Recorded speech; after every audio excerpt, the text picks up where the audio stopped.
नमस्ते। सोचिए अगर सफलता का असली राज किसी टेक्निकल स्किल में नहीं बल्कि 1937 में लिखी गई एक किताब में छिपा हो तो। आज हम डेल कार्नेगी की मशहूर किताब how to win friends and influence people के कुछ ऐसे पावरफुल सिद्धांतों की बात करेंगे जो आज भी उतने ही रेलेवेंट हैं जितने तब थे। और देखिए, दुनिया भर में इस किताब की करोड़ों कॉपीज बिकने की एक ही वजह है। ये इंसान की एक बहुत ही गहरी जरूरत को पूरा करती है, लोगों को बेहतर तरीके से समझने और उनसे जुड़ने की जरूरत। इसने ना जाने कितनी पीढ़ियों को इंसानी व्यवहार के वो राज सिखाए हैं जो कभी पुराने नहीं होते। तो चलिए शुरू करते हैं। कार्नेगी ने आखिर ऐसी कौन सी बड़ी प्रॉब्लम को पहचाना था? असल में उन्होंने एक ऐसे सच का पता लगाया जो हमारी सफलता का 85% हिस्सा तय करता है। और यकीन मानिए, ये वो चीज नहीं है जो ज्यादातर लोग सोचते हैं। ये चौंकाने वाला आंकड़ा आया था कार्नेगी इंस्टीट्यूट ऑफ टेक्नोलॉजी की एक रिसर्च से। और इस रिसर्च में पता चला कि हमारी फाइनेंशियल सक्सेस का 85% हिस्सा हमारी टेक्निकल नॉलेज से नहीं बल्कि ह्यूमन इंजीनियरिंग से आता है। मतलब लोगों को समझने, उनके साथ डील करने और उन्हें लीड करने की हमारी काबिलियत से। अब अगर ये बात थोड़ी ज्यादा लग रही हो तो जरा इतिहास के सबसे अमीर लोगों में से एक जॉन डी रॉकफेलर की बात सुनिए। उन्होंने कहा था कि लोगों के साथ डील करने की जो एबिलिटी है ना, उसके लिए वो दुनिया में किसी भी और चीज से ज्यादा कीमत चुकाने को तैयार थे। तो सवाल ये है कि अगर ये स्किल इतनी ही कीमती है तो इसे डेवलप कैसे करें? अच्छा, कार्नेगी का जो पहला नियम है ना, वो कुछ करने के बारे में नहीं है बल्कि एक ऐसा काम करने से रुकने के बारे में है जो हम सब लगभग रोज करते हैं। और ये इंसानी साइकोलॉजी के एक बहुत गहरे सच पर बेस्ड है। कार्नेगी याद दिलाते हैं कि जब हम लोगों से डील करते हैं तो हम लॉजिक से चलने वाले प्राणियों से नहीं बल्कि इमोशंस से भरे प्राणियों से डील कर रहे होते हैं। हम सब अपने गर्व और अपनी वैनिटी से चलते हैं और यही वजह है कि किसी की आलोचना करना, उसे क्रिटिसाइज करना लगभग हमेशा फेल हो जाता है। इस बात का एक बहुत जबरदस्त उदाहरण है टू गन क्राउली की कहानी। ये एक कुख्यात किलर था और सोचिए, जब वो पुलिस के साथ एक शूटआउट में फंसा हुआ था तब उसने अपने बारे में क्या लिखा? उसने लिखा कि उसके अंदर एक थका हुआ लेकिन नेक दिल है जो किसी का बुरा नहीं करना चाहता। मतलब वो खुद को बुरा मानता ही नहीं था। और ये पैटर्न ना बार बार दिखता है। मशहूर गैंगस्टर एल कैपोन को ही ले लीजिए। उसने भी कभी खुद की बुराई नहीं की, बल्कि वो तो खुद को एक पब्लिक बेनिफैक्टर, एक समाज सेवी समझता था जिसे लोगों ने गलत समझा। तो इन सब से सीखने वाली सबसे जरूरी बात क्या है?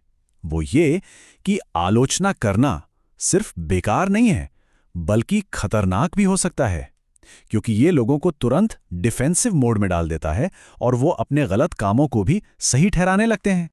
और यहीं से निकलकर आता है कार्नेगी का पहला फंडामेंटल प्रिंसिपल: आलोचना, निंदा या शिकायत मत कीजिए।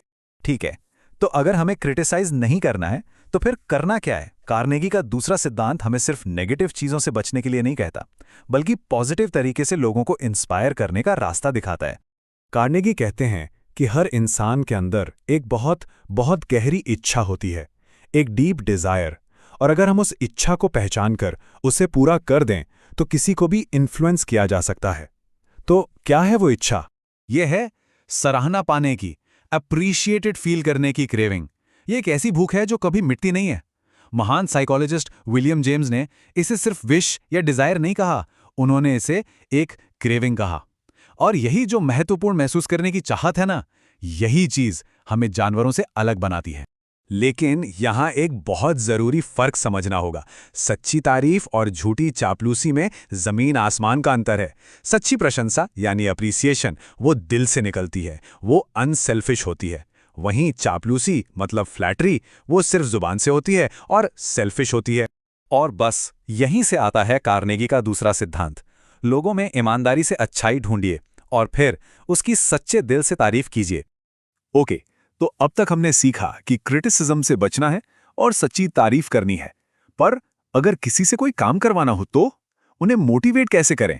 इसका जवाब है तीसरे सिद्धांत में। कार्नेगी इसके लिए एक बहुत ही सिंपल सा लेकिन पावरफुल मेटाफर देते हैं। वो कहते हैं, जब हम मछली पकड़ने जाते हैं तो हुक पर वो नहीं लगाते जो हमें पसंद है, जैसे कि स्ट्रॉबेरी और क्रीम, है ना? हम हुक पर कीड़े लगाते हैं क्योंकि वो मछली को चाहिए। बस यही है लोगों को इन्फ्लुएंस करने का सीक्रेट। इसका कोर आइडिया बहुत सीधा है। हम सब हमेशा इस बात में इंटरेस्टेड रहते हैं कि हमें क्या चाहिए, लेकिन दुनिया में बाकी सब लोग भी तो ऐसे ही हैं। इसलिए दूसरों पर असर डालने का एक ही तरीका है। इस बारे में बात करें कि उन्हें क्या चाहिए और उन्हें वो हासिल करने का रास्ता दिखाएं। जैसा कि हैरी ए ओवरस्ट्रीट ने कहा था, और इस बात को कार्नेगी ने अपनी किताब में भी जगह दी है, जो इंसान दूसरे के मन में किसी काम को करने की जबरदस्त इच्छा जगा सकता है, पूरी दुनिया उसके साथ होती है, और जो नहीं कर सकता वो अपना रास्ता अकेला ही चलता है। और यही है कार्नेगी की तीसरी और आखिरी फंडामेंटल टेक्निक। दूसरे इंसान के अंदर उस काम को करने की एक जबरदस्त इच्छा पैदा करें। तो आखिर में ये समझना बहुत जरूरी है कि ये जो 3 सिद्धांत हैं, ये सिर्फ कोई छोटी मोटी ट्रिक्स नहीं है, बल्कि ये तो लोगों से बातचीत करने की एक पूरी नई फिलॉसफी की बुनियाद है। तो एक बार फटाफट से रिकैप करते हैं 3 फंडामेंटल प्रिंसिपल्स जो आज हमने सीखे। पहला, आलोचना, निंदा या शिकायत ना करें। दूसरा, सच्ची और ईमानदारी से प्रशंसा करें। और तीसरा, दूसरे व्यक्ति में किसी काम को करने की तीव्र इच्छा जगाएं। ये एक ऐसा सिंपल फ्रेमवर्क है जिसे कोई भी कहीं भी अप्लाई कर सकता है। इस डिस्कशन को कार्नेगी के एक बहुत ही गहरे विचार के साथ खत्म करते हैं। लोगों की निंदा करने के बजाय चलो उन्हें समझने की कोशिश करते हैं। सब कुछ जान लेना ही सब कुछ माफ कर देना है, क्योंकि आखिर में असली मकसद सिर्फ लोगों को इन्फ्लुएंस करना नहीं है, बल्कि उन्हें समझना है और उनके साथ एक गहरी एम्पैथी रखना है।